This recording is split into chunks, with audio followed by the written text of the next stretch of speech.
മനുഷ്യ മനസ്സുകളെ ഞെട്ടിക്കുന്ന വാർത്തകളാണ് ഗാസയിൽ നിന്ന് പുറത്തുവരുന്നത്. ഇസ്രായേലിന്റെ ഭീകരാക്രമണം തുടരുന്ന ഗാസയിൽ ദിനംപ്രതി മരണസംഖ്യ കുതിച്ചുയരുകയാണ്. കൊല്ലപ്പെടുന്നവരുടെ മൃതദേഹം സംസ്കരിക്കാൻ ഗാസയിൽ ഇടമില്ലാതിരിക്കുന്നുവെന്ന വാർത്തകളാണ് പുറത്തുവരുന്നത്.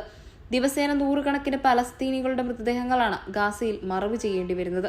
10 മാസമായി ഇസ്രായേൽ തുടരുന്ന ആക്രമണത്തിൽ മരണസംഖ്യ 40,000-ന് മുകളിലായി എന്നാണ് ഗാസയിലെ ആരോഗ്യ മന്ത്രാലയം പറയുന്നത്. ദിവസേന നിരവധി പേർ കൊല്ലപ്പെട്ടുകൊണ്ടിരിക്കുമ്പോൾ മൃതദേഹങ്ങൾ എവിടെ മറവ് ചെയ്യുമെന്നാണ് ഗാസയിലെ ജനങ്ങൾ ചോദിക്കുന്നത്.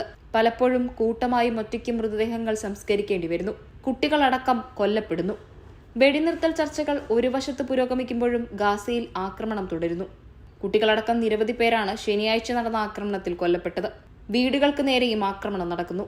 അതേസമയം കെയ്റോ ചർച്ചയിലൂടെ ഗാസയിൽ വെടിനിർത്തൽ കരാർ നടപ്പിലാക്കുമെന്ന പ്രതീക്ഷയിലാണ് അമേരിക്ക.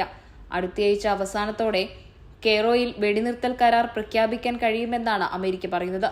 വെടിനിർത്തൽ ചർച്ചയ്ക്ക് ശേഷം ദോഹയിൽ നിന്ന് മടങ്ങിയെത്തിയ സംഘവുമായി ഇസ്രായേൽ പ്രധാനമന്ത്രി നെതന്യാഹു ആശയവിനിമയം നടത്തിയെന്ന് റിപ്പോർട്ടുകളുണ്ട്. വെടിനിർത്തൽ നിർദ്ദേശങ്ങൾ അംഗീകരിക്കുമെങ്കിലും 6 ആഴ്ചയ്ക്കു ശേഷം ആക്രമണം പുനരാരംഭിക്കാൻ രേഖാമൂലമുള്ള ഉറപ്പ് വേണമെന്ന് നെതന്യാഹു അമേരിക്കയോട് ആവശ്യപ്പെട്ടതായി ഇസ്രായേൽ മാധ്യമങ്ങൾ റിപ്പോർട്ട് ചെയ്യുന്നു. അതേസമയം സൈന്യത്തെ ഇസ്രായേൽ പൂർണ്ണമായും പിൻവലിക്കാതെ ഒരു കരാറിലും ഒപ്പിടില്ലെന്നാണ് ഹമാസ് ആവർത്തിക്കുന്നത്.